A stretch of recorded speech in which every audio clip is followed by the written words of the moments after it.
Today, a terrible day for the internet, a terrible day for America. The FCC voted for a brief second. The vote was delayed because there was a bomb threat.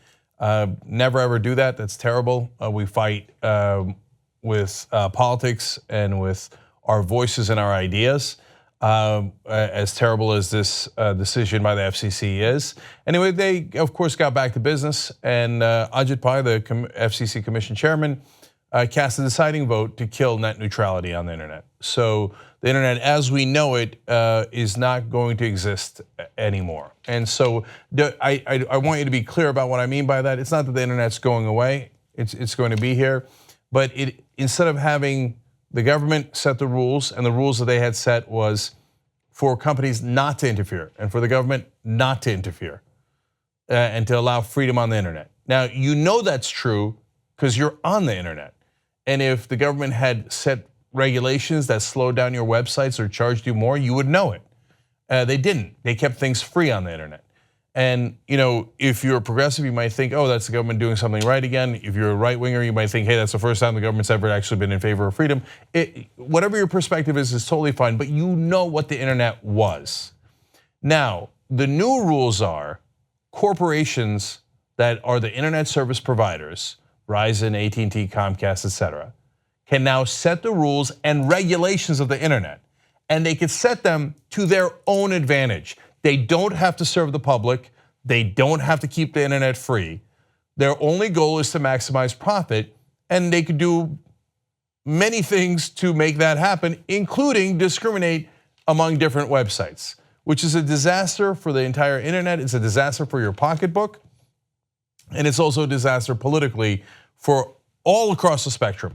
Because do you know for sure which way Verizon's gonna go when they start to discriminate based on content? Well, I don't know, and if you think you're a right winger, and so the multi-billion-dollar corporation is going to be on your side, you might want to think about that again, because Verizon owns Huffington Post, they own AOL, Yahoo, and so a lot of those companies own what you would consider liberal Hollywood. So to hand off the internet to just a couple of private corporations is a disastrous idea. So now let me give you details of what happened today. HuffPost reports the repeal rolls back so-called Title II regulations that classify the internet as a public utility, and which, among other things, required internet service providers or ISPs to treat all the data traveling on their networks equally. Those are the old rules, okay? Without the protections of Title II, those ISPs, the internet service providers, can now legally begin treating data from some websites differently than others. My guess is the first to go will be the right-wing sites because they hurt customers. You don't want to alienate all those Latino customers, African-American customers, gay customers, Muslim customers. So if you're spewing all that nonsense, good luck with the speed of your website, okay? If you're a progressive and you're looking to overthrow the established system and not have the corporations rule us all, good luck with that too. Okay, I don't think the multi-billion-dollar corporations are on your side either. Of course, now the question is, will they?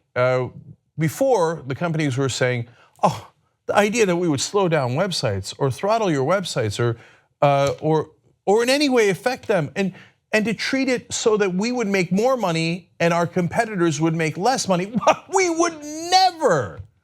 Except it turns out now that they were about to get the rule passed, and they just did, they are singing a different tune already. So last week, Comcast quietly altered a net neutrality pledge that had been on its website since 2014, removing a promise that it wouldn't, quote, prioritize internet traffic or create paid fast lanes, and replacing it with a much more cautious pledge to, quote, not block, throttle, or discriminate against lawful content.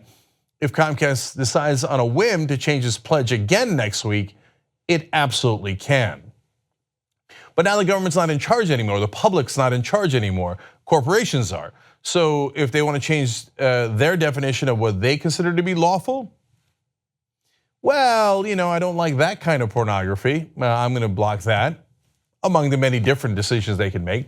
But there, the most important part is, well, we're going to promise not to block the websites, but I'm not promising anymore that there won't be fast lanes and slow lanes. Guess who's going to be in the fast lane? Everything related to Comcast. Guess who's going to be in the slow lane? You. And they literally took away the pledge that they will not prioritize internet traffic. So in other words, they will prioritize internet traffic. They will have a monumental advantage. Anything associated with those giant corporations will have an enormous advantage. Everything else will have an enormous disadvantage. So now we go to Michael Powell. He's the National Cable and Telecommunications Association president. So he's going to explain, no, come on. No, these corporations will act out of the goodness of their heart. Really?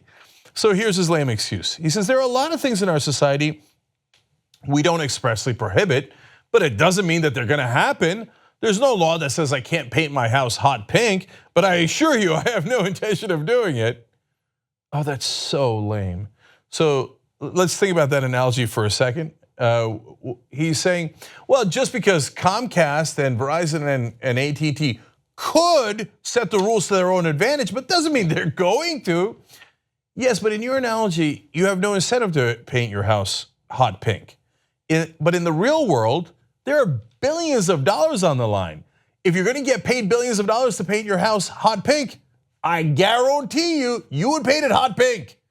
So this is not like, oh, what's Comcast in the mood for today? First of all, that's unacceptable. That's why we have a government, to protect the public, so that corporations don't rule us. We rule ourselves. That's why we're supposed to have a democracy. But that's gone now because all of our public officials, unfortunately, have been bought off. So this is gross. So yes, of course they will change it to make more money, which then is to our disadvantage. I don't mind them making money. Of course, they're allowed to make any money they like, and they make plenty of money as internet service providers. What they shouldn't be allowed to do is to do discrimination on different websites and different platforms for their own financial benefit. They're messing with the public domain here, and that's the old rules. Okay, now here's more. The HuffPost explains, in addition to repealing net neutrality, the new FCC rules also strip state and local governments of the power to enact their own laws regulating broadband service. So not only are we making sure to kill the internet freedom here, but I'm also going to make doubly sure that the state and local governments can't go around giving you freedom. No, you're not allowed to stop those giant corporations from setting the rules for everyone in America. By the way, these guys pretending to be conservative. I know in reality, almost all the conservative voters and people on the internet are on the same side as the left and the middle in this case. This is the one thing we're all united on, okay? So, but these guys pretending to be conservatives, I thought that you guys were for states' rights. All of a sudden, they shredded states' rights. They don't care. The only thing they care about is corporate rights and corporate profits. So I do want to give credit to the two FCC commissioners that voted against it, Clyburn and Rosenworcel. Let me show you Jessica Rosenworcel as she made her impassioned plea against what they did today. I dissent from the corrupt process that has brought us to this point, and I dissent from the contempt this agency has shown our citizens in pursuing this path today. This decision puts the Federal Communications Commission on the wrong side of history, the wrong side of the law, and the wrong side of the American public. Here. Unfortunately, the right side lost today. So the fight is not over. Now let's talk about what we're going to do next in the fight back. Immediately after Thursday's vote, New York Attorney General Eric Schneiderman pledged to sue to halt the FCC's actions. They later said that there will be multiple states that are involved in that lawsuit, saying no, they are actually going to step up and try to protect the internet and going to go to court if they need to. And then there is political action. In Congress, Senator Ed Markey, who's been great on this issue throughout, joined with 15 other senators to contest the FCC decision via a Congressional Review Act resolution. I'm going to tell you more about that in a second. The fact that there's only 15 senators doing that is outrageous, though. Great credit to those 15, but Republicans like John Thune saying that they're going to help, and Susan Collins, well, this is the time to help, this is the time to join, and I don't know why every Democrat in the country wouldn't be on the side of net neutrality. As always with the corporate establishment Democrats who also take donor money from these same corporations, they're a little slow to protect your freedom. So maybe they got throttled, to be fair. Maybe they're in a slow lane already. Now, but giving credit to Markey, who's been a champion on this, he says, we will fight the FCC's decisions in the courts. We will fight in the halls of Congress. With this CRA, Congress can correct the commission's misguided and partisan decision and keep the internet in the hands of the people, not big corporations. So bless his heart for fighting on that. It sounded a little Churchillian there, if that's a phrase. So the Republicans should enjoy that too. We shall fight in the halls of Congress. We shall fight in the courts. We shall fight on the internet, but we shall never surrender net neutrality. Okay, so just to explain a tiny bit more about what that CRA is, let's go to this next tweet. So Jonah Green points out that Congress is next. He's right. It's called the Congressional Review Act, and as he explains at the bottom there, the CRA lets Congress nullify actions by agencies like the FCC. Most bills need 60 votes in the Senate, but the CRA only requires a simple majority in the House and the Senate. Now, this has largely been used by the Trump administration and to have Republicans get rid of Obama-era regulations, but it could also be used by Democrats and Republicans if they are earnest about it. The couple of Republican senators that claim to be on our side on this. It could be used to overrule the FCC. So call your congresspeople, call your senators.